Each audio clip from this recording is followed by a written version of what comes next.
Well, that was a movie. Hello, and welcome back to First Thoughts. I'm Simon, this is Justin, and today we're giving our first thoughts on Mercy, the new film, starring Chris Pratt, Rebecca Ferguson, Chris Sullivan, and some other people. Callie Rice, Annabelle Wallace, some people. They're definitely people. Or they could be AI actors. We don't know. Actually, we do. It was directed by Timur Bekmambetov. I believe in you. And it was written by Marco Van Bell. So the director is the same guy who did the Ben-Hur remake. The writer, I've never heard of him before. He made Mr. Bojagi. You know, Mr. Bojagi. Of course. He also did Arthur and Merlin. Sure. And Arthur and Merlin, The Fire of Balor. Of course. The Fire of Balor. Those yes. classics. If you haven't seen the trailers, you don't know what this movie's about. It follows Chris Pratt's character, who is a man who's put on trial for the murder of his wife. But the twist here, because, we've seen that movie a million times, is this particular trial. This is about 4 years in the future. I think it's supposed to be 2030. At one point, they show a text message that was supposed to be older from 2029. So I think it's 2030. I don't know, though. Anyway, and now this specific trial that's relatively new, they've been doing it for about 2 years, only done 19 cases in 2 years. Something like that, yeah. They don't do these very often, for some reason. It's a trial where the judge, jury, and executioner is... Okay, actually not the executioner, but the judge and jury... No, they said executioner. But it's wrong. It's wrong. They said that, though. Is AI. So, essentially, Rebecca Ferguson plays this AI judge who gives you 90 minutes to prove yourself innocent. You are guilty until proven innocent, and you have 90 minutes to comb through any and all information she has access to, which is all information, essentially. She's a super hacker. On the cloud. Yep. And everybody at this point, in 4 years from now, everything will legally have to be on the cloud at all times, which is insane that we're going to get there that fast, but we are. Believe it. And then her whole job is to decide if you are within reasonable doubt possibly innocent. And for them, that means you have to be only 92% likely that you're guilty. Which, it could have been 80, it could have been something more interesting, but 92%, which gives you a very narrow window to work within. And so you have 90 minutes for her to unlock your handcuffs, and if she doesn't, regardless, whatever happens, whether you're innocent, guilty, whatever, after 90 minutes, the chair becomes an electric chair of some sorts. So you better hope that you get up and walk away, because if she undoes your handcuffs with 1 second left and you don't move, too bad, that it's going off. That's how they put it. Yeah, I've had more people recently say to me, don't you want to see this movie? Doesn't it look good? Than anything within recent history. And every time I went, no, it looks terrible. What do you mean? And then everybody would be like, I thought it looked good. And I just went, no, what do you mean it looks good? It looks terrible. And it was terrible. This movie was so bad. So let's talk about it. How you feeling, Justin? I have to say, it's funny that you had that experience because I've had absolutely nobody mention this movie at all unless we were walking by a poster. Or maybe... And it was me going, that looks like shit. You want to watch it? Hey, it was my roommate too. And he was like, it was just yesterday. He's like, oh... Aren't you excited to see that amazing-looking Chris Pratt movie there? And I said, I can guarantee I'm seeing it tomorrow. Yeah. And here we are. Yeah, no, my mom asked me, don't you think that looks good? One friend asked me if I thought it looked good. I was at, this fundraising event, and another friend asked me, aren't you excited about that? And I was just like, why does this keep happening? Why do you all think this looks good? Do you not watch trailers? It looks terrible. I was very glad that I had forgotten about the trailer. I didn't need the trailer. I knew from the premise, from the synopsis, this was going to be dog shit. See, I didn't look at the synopsis again. I just figured Chris Pratt action movie, all right, whatever. We're going to see what this is like. Maybe it'll be all right. But when the movie was rolling, I started to remember, at least maybe I'm making it up, but I think I remember some of the trailer now. And I remember seeing the trailer and thinking, wow, didn't Ice Cube just make this movie? Oh, did he? I don't know. I mean, some of the trailer made it very much seem like it was, sit in one location. You're talking about War of the Worlds? Yeah. I thought you meant like AI and truth and shit. No, just okay. in one sitting, location. Yeah, no, this movie screamed at me low budget because we're going to get two major-ish actors, but mainly Chris Pratt. He's the biggest star here. Rebecca Ferguson is fairly well known, but Chris Pratt's definitely a bigger name. Right. And we're going to have them sit in one room for the entire movie. Yep. Granted, not entirely the case with this movie. This movie had more movement and action than I thought. It had a lot more, well, I guess just other scenes and other locations for the main actors instead of just having Chris Pratt just sit in that chair solely like Right. War of the Worlds did. I will give it some slight credit there, but let's not give it much credit. No.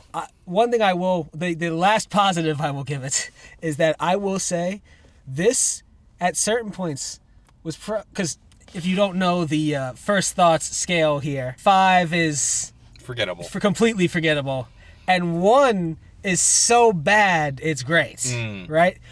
At times, this was the closest to a 1 that I think we have seen in a while, but the rest of it was so bad. I'm gonna have to put it just smack dab in between those two, just That's to interesting. show my disdain there. I had a similar experience, I guess, but in kind of the reverse of what you were saying. When this movie started, my expectations were in the gutter, in the basement. And I thought it was going to be dog shit. I thought it was going to be just clearly, like you were kind of saying, the Ice Cube movie, where it's just like, okay, so this is a COVID movie. Or a cheap as fuck movie, Yeah. where it's just a guy sitting there because then he didn't have to interact with anybody, didn't have to move at all. And then this movie very early on proved it wasn't that. They did a couple of sort of, and I'm using it lightly, but like creative choices. They alluded to some interesting ideas that would come up later, I thought, then they didn't. And so for the first 20 minutes of this movie, I went, okay, so this is like a 5. Okay, that's disappointing. I thought it was going to be terrible. And then it just kept getting worse and worse and worse and worse and worse. Yeah, I gotta say, for like a third, maybe halfway through, I did have this at a 5. Yeah. Now, I did not remember till the movie started anything about the movie, so my expectations were just 0. I wasn't expecting anything good, but I didn't know how bad it would get. It slowly declined over the movie. It was just completely forgettable with a few moments of, wow, that's really bad, but that's so bad it's hilarious. And then just, oh no, that's still bad. Oh, we're doing this now, and these reveals are happening, and 4 And 3. we're still going, and we're still going, and it's still going. Yeah. And The biggest compliment I have for this movie is it's the only movie I've ever watched with a built-in timer to the end. That's nice. It's like, don't worry, we're getting through it real quick. And you're like, oh god, this sucks. How much is left? 47 minutes? All right, okay, I can make it. It's like, I appreciated that, okay? More movies need a counter in the top right corner, so you're just watching like, that sucks. Huh? Okay. Man, this is bad. All right, I can do it. I hate it. All right, we're fine. Okay. That would make my experience much better in a lot of movies. listen, it's a lot easier to get through painful things when you can see the finish line. I think we both agreed on this. We're both, I think, giving it a 3. Yeah. It's a 3. It is a strong 3.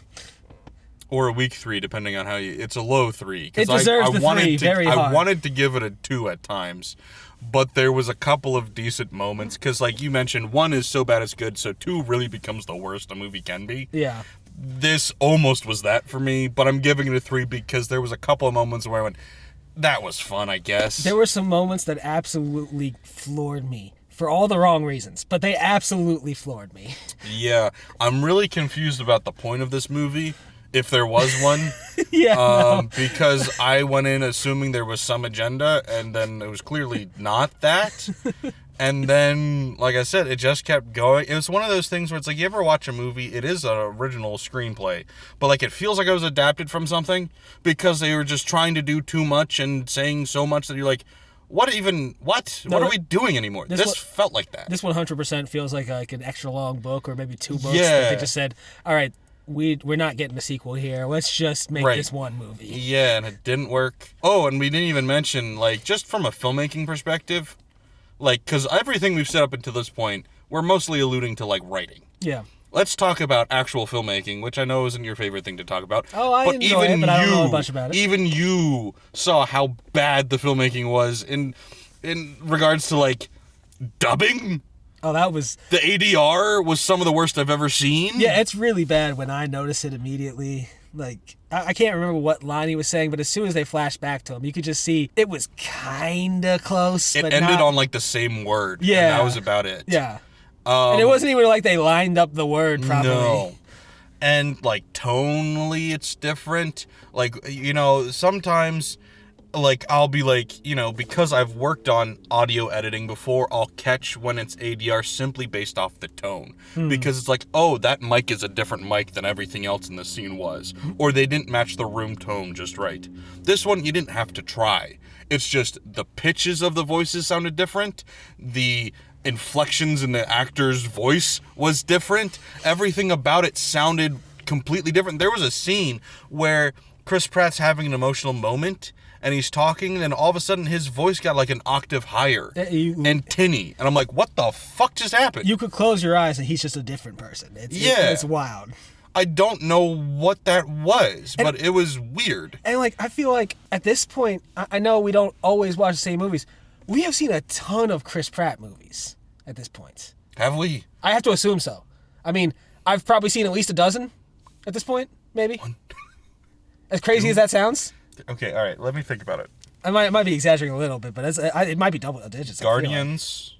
That's 3. This one. That's 4. Oh, the Jurassic World movies. I haven't seen any of those all the way through, so I'm not counting that. I saw, I think, 2 of those, so that's some extra ones for me. I'll count 1 because I've seen about a third of 3 of them, so I'll count 1 Jurassic World. Is he in all of them? Of the trilogy? Yeah. Okay. That's his trilogy. All right, so he was in movie 43. Am I counting that? Sure. He was in Her. Oh, yeah. He just feels like he's been everywhere in the last, decade. Oh, he's Garfield, Mario. There we go. There's 2 more. Yep. Anyway, why did you bring that up? It's just, I feel like we've seen him so much. We know what he's like in, various emotional scenarios, what he's going for. That's why that scene caught us completely. We've never heard any of that from him. Sure. Ever. What was that? That was just the poorest editing. I haven't seen a lot of Chris Pratt, despite what you just said. I don't know. I listened to much there. But I remember during Guardians 3 was the first time he surprised me. Because, spoilers for that, which is a couple years old at this point, so get over yourself. Yeah.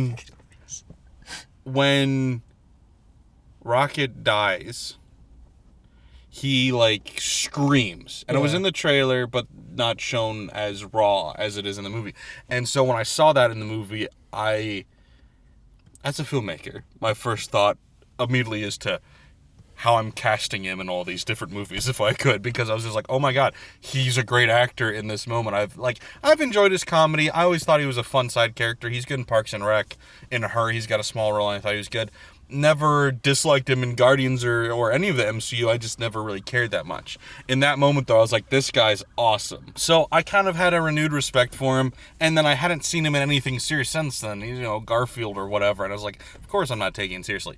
And so then in this, what I was going to compare this movie to in kind of the execution, I was curious. I didn't think it would go this way, but I was like, the only way I could see this going well is, have I ever told you about the movie Locke with Tom Hardy? There's a movie starring Tom Hardy where it takes place over 90 minutes, real-time 90 minutes, where he is at a work site. He's about to go home when he gets a call from his mistress letting him know that, by the way, we haven't seen each other in 9 months. I was pregnant and I'm going into labor now. You need to come to the hospital. So he has that phone conversation. Then he gets in the car. Well, I guess he has that. He gets in the car. He has that phone conversation. Then he has to call his boss, let him know why he's not going to be at work tomorrow. Then he has to call his wife, explain what's happening, where he's going right now. She makes him get on the phone with their son and explain to him what's going on. And he's 12. He's like Tom Holland, by the way, a very young Tom Holland. And so it's like just a one-man play, essentially. You hear voices, but Tom Hardy sitting in a car is all you see, like the whole movie. And it's great, because Tom Hardy is great. And so I'm going into this going, Chris Pratt better be Tom Hardy level great, or this is not going to work. But like I said, I had seen one scene where Chris Pratt was Tom Hardy great, and I went, can he do that for a movie? No! Sure not this one. Granted, the writing and directing were dog shit, but Chris Pratt didn't help, and his acting was pretty mediocre. But why I even brought up that Guardians of the Galaxy scream scene was they kind of tried to recreate it, and not well. They didn't do it well. This movie didn't do a lot of things well, but... No! They did nothing well, except for allude to a couple ideas that they did nothing with. They were very good at doing that. So, we already rated it, and we're just itching to talk shit. So we're going to get into spoilers. So if you don't want anything spoilers, you should click away, don't watch it, come back after you've changed your mind, and we can talk about it then. But don't forget to like, share, follow, subscribe. Oh, by the way, this is an Amazon movie. Yay for streaming. Bye. Good job. So, Jesus. They start this movie, and like I already said, I like the idea of reasonable doubt. You don't have to prove your innocence, you just have to create reasonable doubt. Every good courtroom drama involves that principle. 12 Angry Men is built on that principle. Because it's not about proving innocence, it's about casting doubt. And that's fun. And that's, like I said, every good courtroom drama does that. Right. So they say that. Throw it out the fucking window because he proves his innocence. I was hopeful during the first 5 minutes of this movie that it was going to leave the ending open. And maybe he did, because he genuinely didn't remember what happened and he couldn't find evidence that he didn't do it in 90 minutes, because who the fuck can? And so I thought also, by the way, when they say that, there was a split second right before they go 92%, or I thought they were going to be like 75%. And they should have, or like 80%, because what do you mean reasonable doubt is 8%? Reasonable doubt is at least 15%. 4 years from now, life's going to shit. Especially LA. LA's fucked in 4 years. Yeah, those cops. But the cops are idiots. Cops The are aggressive Tent too. Village is 10 times as big. They just plow straight into that shit. Also, the cops can't fucking drive for shit. They're chasing this truck, and they're just crashing into shit. At one point, I was like, did I miss something? Because the one just veered. And I was like, did I miss him, like, tagging a corner or something? I'm pretty sure he, like, jerked it a little, and they just went, oh, no! I was like, maybe I missed something. Okay, reasonable doubt. And then 2 seconds later, they cut to a shot. Because all of this tracking stuff is all CGI bullshit. But then every once in a while, they insert a real physical shot just to ground you. And they insert a random shot of a random cop driving into a random, like, coffee bar. For no reason. Just like, here I come. And you're like, what the fuck? Why is the LAPD this inept? They're just driving and shit. Also, their plan to begin with, when you've got a giant tractor trailer full of explosives, is ram it. Maybe that will work. It was incredible. It's just regular ass, like, police vehicles just either trying to box him in or trying to pit him from either side, and he just turns a little into them and they just die. Yeah, go flipping. At one point, there's a fucking ramp that the cop just goes whee off of. Classic 2000s action movie. Yeah, it was car silly. chase scene. It was so silly. It was beautiful. It was beautiful. Also, explosions are going on. This whole thing is being live shown to Chris Pratt in his little room. Yep. And at one point, the explosions happen. It's actually the explosion that kills the SWAT team. And oh yeah, he rigged one of his home with explosives. Yeah. And the explosion goes off and they lose signal. It goes like, signal cut, but you still see flames and there's wind blowing, like ruffling his shirt. I'm like, What is this, a 4D theater? Why is there wind? He's watching an explosion on screens. Listen, what he's forgetting to mention is that in this courtroom, right, they can... It's immersive. You can get you can get all the footage from all the phones, but then they can, put a VR rendering of the... I guess he's not having a headset on, so what is that, AR? Whatever. They Yeah. put you into the footage, and, you can then... It's so immersive, you feel Yeah. like you're there, and the wind... This is like Disney World. Oh, my God. Oh my god, I hope the giant dog doesn't sneeze on me. I loved it. That's for anybody who went to Disney in 2000. Honey, I blew up the dog, I think. Anyway, that happened to me. Anyway, it's just so silly. But going back to, like, the plot, I guess, the mystery, if you want to call it that, Sure. which I figured out every point up until a certain point because I had stopped trying to solve things because I thought it was over. I remember slightly what got me to that point, but we'll get to it in a second. Well, okay, was it the I booked him myself line? Because I didn't think about that at all. She says that. I booked him myself. Right before she shows up, or... She said it at some point early in the movie. It might have been then, but there was a scene where he's starting to talk and, like, try to explain the situation. Okay, while for he's... those of who haven't seen it. Yeah, that's what I was going to So, say. We were going to get there. Yeah, the main mystery is who killed Chris Pratt's wife. And it gets revealed that his AA sponsor did. But then his reasoning for doing it is because Chris Pratt got his brother, who was separated due to, like, foster care. Yep. Essentially. It was like at-risk youth care. Yeah, the older one got adopted, the younger one didn't. And the other brother got pinned for a murder, put into this mercy judge system, the AI judge system, and put to death. He wants revenge. And so they're like, but why? He definitely didn't. It's like, he definitely didn't. And then right at the end it goes like, actually he didn't, because guess what? There was evidence he didn't, but the cop wanted the AI system to be right so bad that she tampered with evidence. And it's just like, what are we doing? And it's like, yeah, looking back, there's tons of breadcrumbs. Like I said, she goes like, I booked it myself. Then there's the other thing where she's like, we need this AI system to be right.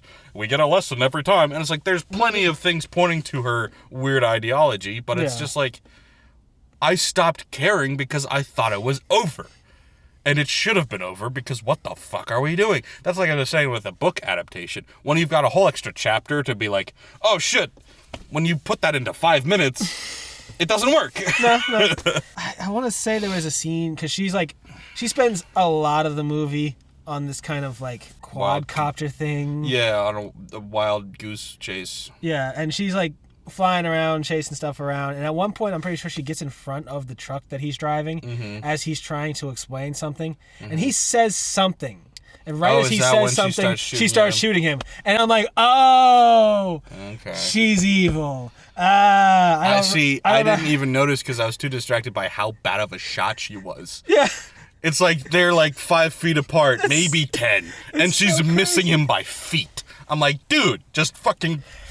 Yeah, because she's ordering them to take out the truck, and it's like, okay, it's a big explosion in the truck. It's gonna take out cities, blocks, kill thousands of people. It makes perfect sense that even hundreds of people will die. Like, they show a fucking nuke going off in their simulation, basically, essentially, and they're like, right in L.A. Center City, by golly, thousands of people will die. It's like, oh, is that it? I was thinking like millions. No, just thousands. Okay. It's all good. Not even tens of thousands. There's just like 2,000 people dying because of this. 1,300. That's not thousands. That's thousands. 2001. Space Odyssey. Yeah, it was like, it makes sense that she would try to blow that up early and kill the supposed... Well, I guess he is the villain. But he is the villain, even if his motive is slightly warranted. And Chris Pratt's daughter, who's been taken hostage in the truck with him. Sick nails, by the way. That reveal at the end, that was the biggest twist of the movie. She went to hug him, and I was like, oh, where did those come from? Some claws. That's her secret goth side that she has with the older boyfriend or whatever. Yeah, whatever the fuck that was. I didn't need another twist. It was perfectly fine with... Perfectly fine. It was stupid, but well, it was fine. The movie was terrible, but like I was perfectly fine with it just being, the AA sponsor's brother got caught, and now I want revenge for my brother getting caught by the system. But God, this mercy system was crazy. It was stupid. Everything about it was stupid. Like, this is... We have an hour to talk. I think we're going to run out of time trying to say every stupid thing that happened in this goddamn movie.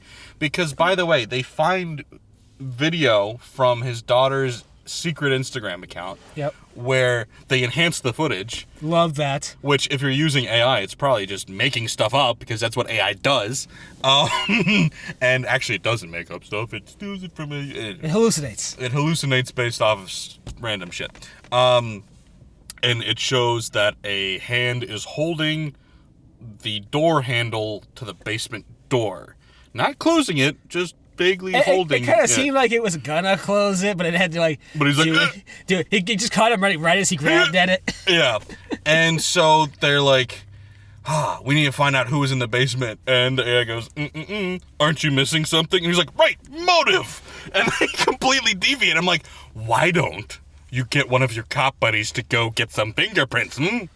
That would be really simple, and then you could go from there once you know who the fucker is. Yep. But instead we're going to go, well, it's one of these 16 people, even though you saw it was a white hand. Yep. They're like, we'll eliminate the women. You can guess that from the hand. That looks like a man's hand. Get rid of the women. Not the black dude, though. No. They should have had him be wearing, like, those killer gloves in the whodunit movies. Then it might be a woman or a black dude or anybody. But then, it was dark in the basement, so if we have them like black gloves, that's going to be hard to see.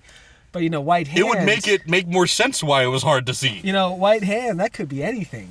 Maybe the lighting's just put him in screwed up. some Mickey Mouse gloves then. White gloves. That. Or a Michael Jackson, you just see one of the sparkles. The AA instructor, right, is trying to... Plotting his death for 2 years. Yeah, he's been plotting his death for 2 years, but he... What, I guess he gets caught by the wife or something, man? Oh, at this point I was so fucking done with shit. So he is the boss of this chemical moving company, right? Vague company that ships a lot of chemicals, one of which can be used for anything. It can make meth, and that's what they think it is for. But it's also possible to use it for explosives, which is what he actually is using it for. I feel like there is some... I don't know if what they were saying was 100% accurate, but I feel like there is some sort of chemical that kind of works with all these things. Sure. I'm not a scientist. They said something urea. And I'm also not an engineer, which there's a lot of crossover between engineers and chemists, apparently. Anyway, so there's a chemical that is going missing on a regular basis. Every shipment, every shipment to this one location. Right. There's a specific amount missing every time, but they're not being charged for it, but it's listed there anyway. So there is a team assigned to figure out the problem, and for some reason they find he's in charge, so he puts people in charge of finding out the problem, I guess, and then they find out the problem, and so then he kills her for finding out the problem that he told her to find out. Okay, so that's what my confusion was, and I just didn't even question it because other things were happening in the movie. There's a lot happening. But he's somehow accidentally intertwined with both storylines. Like, he's plotting on the husband, but then just gets wrapped up in the wife's shit. Yeah. And just has to deal with both. Yeah, it's a movie of convenience, because what the fuck did that have to do with anything? So he killed her not because of she figured... But did she... That's why I was like, wait a second, did she, catch him or something? But no, because... He was gonna kill her for revenge anyway, right? Or maybe he wasn't. It was just oops. It just seemed it was about him, but, the waiting at the house was supposed to be about her. Holy shit, that's dumb. So, okay, wait. So he's got the plot to build... the chemicals to build this gigantic bomb. Right. She catches on to him. Because he wants to blow up... He wants to kill not only Chris Pratt, but he wants to blow up the AI court. Because he thinks that AI is evil, which, by golly, that would have been a fun plot to go down, but we didn't anyway. Yeah, I guess killing her was part of the plan because he wants Chris Pratt in the Mercy Court so that he can feel the injustice of the Mercy Court before he blows up the Mercy Court. But her being the one to figure out that he was stealing is completely irrelevant. That's the convenience, yeah. It's completely irrelevant. None of that needed to happen because he still seemingly would have killed her. In the end, it's and framed him on him. Her working for him didn't have to happen. Her catching onto this plan didn't really seem to have to happen. It was just so Chris Pratt could find a motive to track him down for, but the motive wasn't even the point. You just had to find the roundabout motive. And the only reason he found the motive was because Rebecca Ferguson went, "Oh, you need a motive." It's like if we just went like with the hand on the door, that would have been easier. But I say all this to say that Jesus Christ, what a dumb movie. It's getting dumber. Oh no. It's evolving. he was Kill it with fire. he decides to launch the plan to kill her at this party that they have, and he decides that Stay in her basement for 2 fucking for days. 2 days, and they figure that out when they start to realize that there's somebody in the basement. They're like, he had to stay down there for 2 days. How much evidence should be in that basement for 2 days of him being stuck his down there? shit. Yeah. He should have shit. There should be and so piss. much DNA evidence that they can figure out so quickly. And It's like cops go down to the basement. Oh my god, there's shit and piss everywhere. Why didn't we look down here before? There's like 50 million fingerprints down here too. Crap. Yeah, he was touching everything. Literally Oh my god. everything. Oh look, he came because he was bored and jerked off. Well, yeah, he jerked off here, and then he took a nap here, and he drooled over there. Then he shit in that corner. Yeah. Then he pissed in that one. Yeah, that's a bucket right there. Then he tripped and face planted, got a nosebleed right here. He used the home gym in this corner, left his sweat everywhere. You know what? I guess him leaving the door open, maybe that was him going to the bathroom sometimes, because Maybe. like he goes into a closed door basement. They explicitly say that door is never open. Yeah. Did you go down there? No, I never go down there. Okay, so that door is always closed, but he left it open. He's hiding in the basement for 2 days. Left that shit open by accident. Must have When been. people are in the house, man, it's crazy. I hate all of it, but gosh, It's just so stupid. But let's go back to the AI of this movie. the worst part of all, probably. And Yeah, but because it I will really admit, the funniest too. it calls into question, like I said at the top, what was the fucking point of this movie?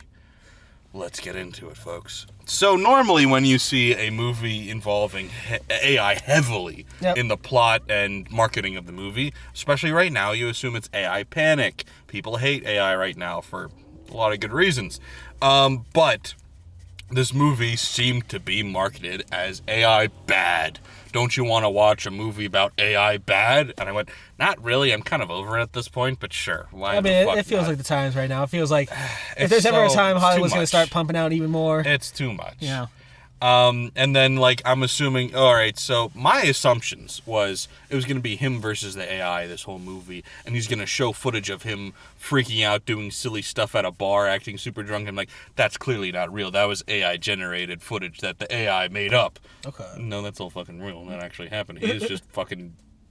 Dude, that scene was wild knowing that that's real. I just assumed everything we saw was AI, and I was like, that's really interesting. No, didn't happen. Anyway...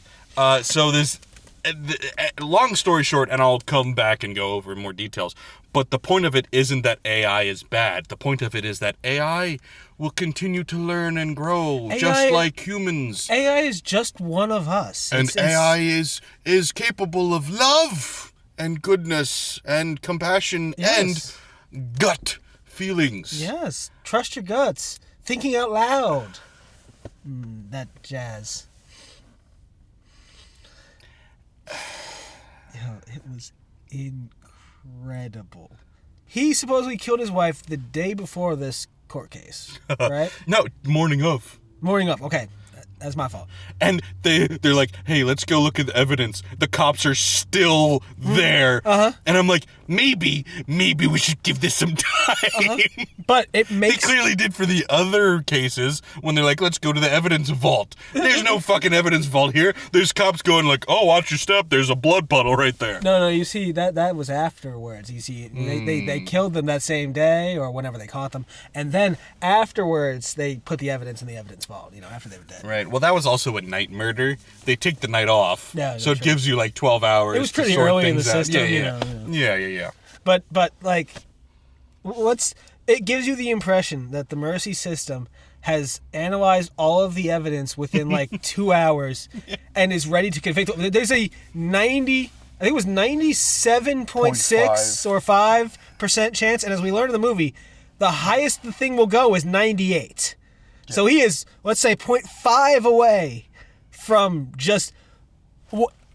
Kill him now. Yeah, it might as well just kill him now. Throughout the trial, he's able to make use of the mercy system to look things up, and it comes up with a few connections for him. Mm-hmm. But at no time does he come up with some new idea that the mercy system just launches down all of the possibilities in like 3 seconds. Mm-hmm. It just becomes... the internet happens to be out these places, so the cameras are out these places. But the cameras were still working. Yeah. But they're gonna just upload the footage later. Yeah. They're buffering right now. For the first couple of minutes, they make you feel like it's really AI, and the whole time she does the little, computer speak. Right. And whatever. But she afterwards, gets mad. Afterwards, she is a human. Yeah. She is a human the rest of the movie, and not just him fucking with the AI system and it glitching out like you see in those movies where the robot starts to twitch love feelings. The head explodes. I'm feeling things and I don't know how to feel because I'm not human. Not even just that. It just stops being an AI. They're not completely supercomputers or whatever, but they process so much faster than humans, and it just becomes a human. Well, to be fair to Rebecca Ferguson, she actually did something fairly consistent throughout the movie that I really actually thought was good. And that was whenever she was delivering a line and got interrupted by Chris Pratt, the way she would kind of freeze and then reset and then respond. I thought that was very ChatGPT-esque. And I was like, okay, she did good at that. Listen. Little victories, you find them where you can. This is not an indictment of her acting. This is an indictment of the character they have her play and the writing. Yeah. It was just one of those classic things that you've seen a million times where it's Chris Pratt imploring the computer to feel. And then the computer's like, feel? I cannot feel. I am a computer. And he's like, do it anyway. And she's like, I can't. I must follow the rules. And he's like, break them. Bend them. And she goes, oh, no. And I'm like, why?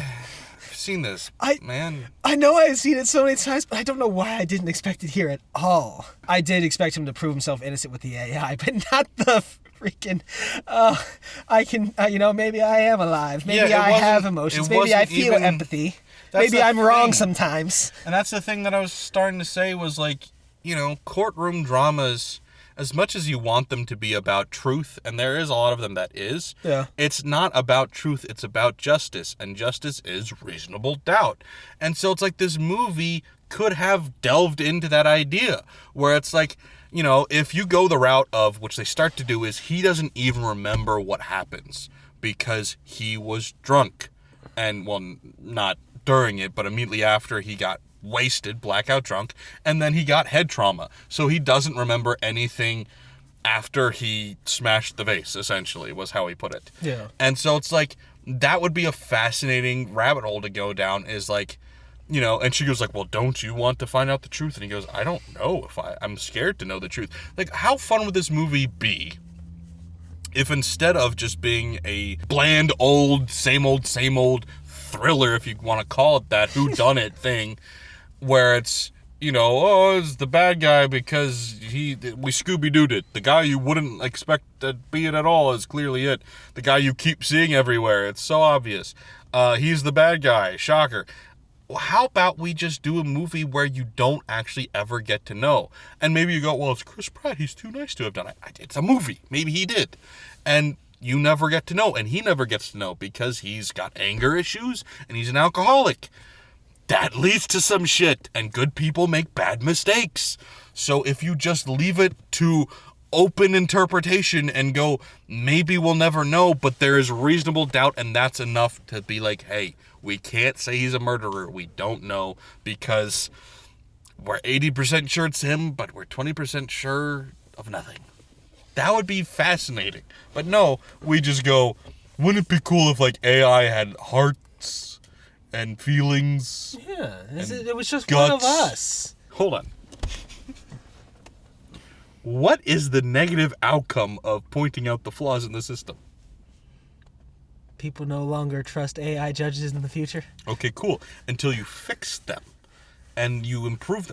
The transparency is what helps it grow and learn and get better. Yeah, but then we have to trust them enough to reintroduce them into a court system anywhere, and like what lower courts you going to start with? Or something. What testing did we do to get to this point We don't need anyway to know in the about past that. 4 years? Were there any trial runs at all in this movie? Or did we just go, put AI in charge of it? Yeah. We got a shortage on judges. Listen, I'm sure they had in some law schools and some bullshit like that, and then, they were like, all right, time to start using it on some criminals. Okay, that guy's guilty, execute. That guy's guilty, execute. That person's guilty, executes, and... I knew this movie was dumb, but, like, literally the second you talk about it at all, it's just, like, astronomically stupid. Oh, my God. It's like poking at wet tissue paper. There's nothing there. This really is terrible. And this isn't like the fucking, I don't know, ultra strong shit where they stack the quarters on it and pull it away and still works. Yeah. This is the shit that tears. This tissue paper is generic brand. There's less than one ply. Bears hate this shit.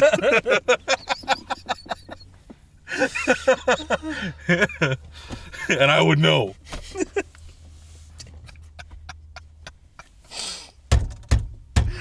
I'm gonna fucking kill myself. Bare necessities. You know what would have made this movie more bearable? I guess there's a lot If it was of a things. 60-minute trial. Yeah, I guess there's a lot of things. But, like, 5-minute speed run. take the AI person, and instead of it being an AI judge, right? You have a human judge that has the ability to use AI. Then we don't have to go through this whole ridiculous shit of him nearly breaking the AI a couple of times with some tricky scenarios and a little bit of yelling at it. You know how you make this movie good? Don't make it. That. But option 2.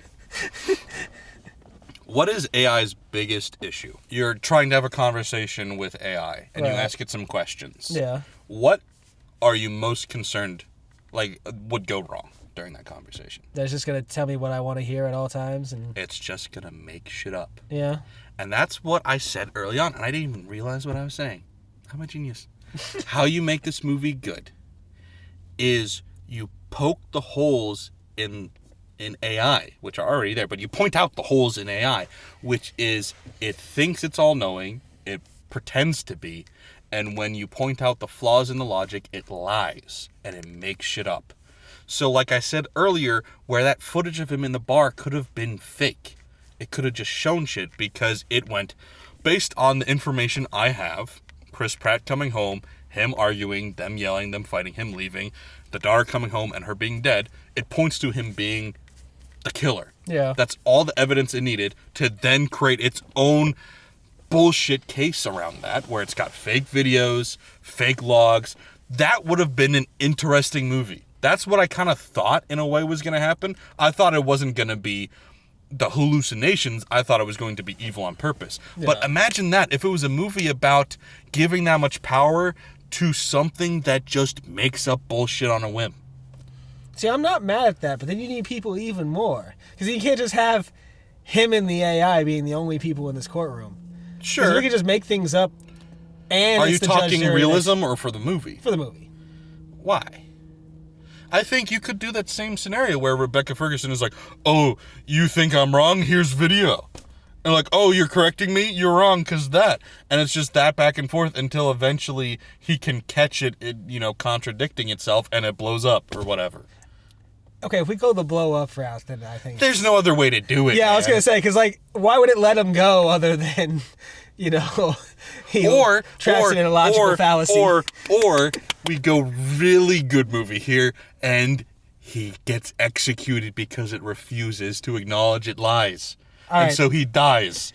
But we get to know as the audience and he sees, oh, it is just making up all this shit. Because we could have reasonable doubt as the audience going, oh, he's drunk, he doesn't remember. And he could be like, I'm drunk, I don't remember. And then throughout this whole movie, he's like, did I? I don't remember dancing on a bar. I don't remember doing this shit.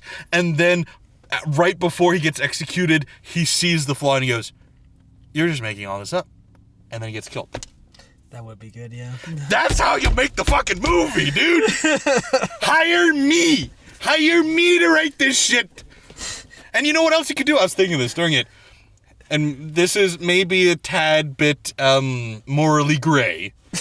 But for those scenes, you could actually have them AI generated. So if you've got a keen eye, you could actually notice some flaws. Okay. That would be fun. If you don't want to do that for moral reasons, just get CGI people to animate the scenes, and then you could have them put in the flaws on purpose, but make them really subtle. But like my point being, deep fake that shit or whatever you want to do. There was a good movie to be made, I swear. I just came up with one in 5 minutes. But then we're going to leave audiences sad. Chris Pratt getting killed in a scenario he could never get out of anyway. Okay, well, first of all, recast Chris Pratt to somebody a little bit more sinister. Because you want to kind of believe the AI a little bit and be like, maybe he did do it. So get somebody in there like not a Mads Mikkelsen, you don't want to go that evil, but somebody a little bit more down the middle. I don't know, who could you put in there? Because you do want to still have some heroic, like you want to cheer from a little bit, but you don't want to go like Tom Cruise, you know? Yeah. So you want to go somewhere down the middle. Ben Affleck. Oh, you could do a Ben Affleck one. Ben Affleck would be great for this. And especially because he can play alcoholic dad. He can do that shit. But he can also play action hero. So, I hate how good this movie is, because I'm never going to see it. Except for in my mind palace. Yeah. I'm front row. Actually, row C, because that's my favorite row. Row C, middle of the aisle. Not the aisle. I don't want to be over there. I want to be middle. Why so? Maybe it's a middle aisle in between. Yeah. You know how you put an aisle right... Well, actually, they used to do that in movie theaters. Yeah. How stupid were we? It's like, hey, we'll just put an aisle right down the best place to sit. It's convenient just like to a walk fucking down. airplane, yeah. Dude, I just want Ben Affleck getting killed by AI now. Anyway, thanks for watching. Hope you enjoyed. We didn't. Bye. Bye. Oh, God damn it!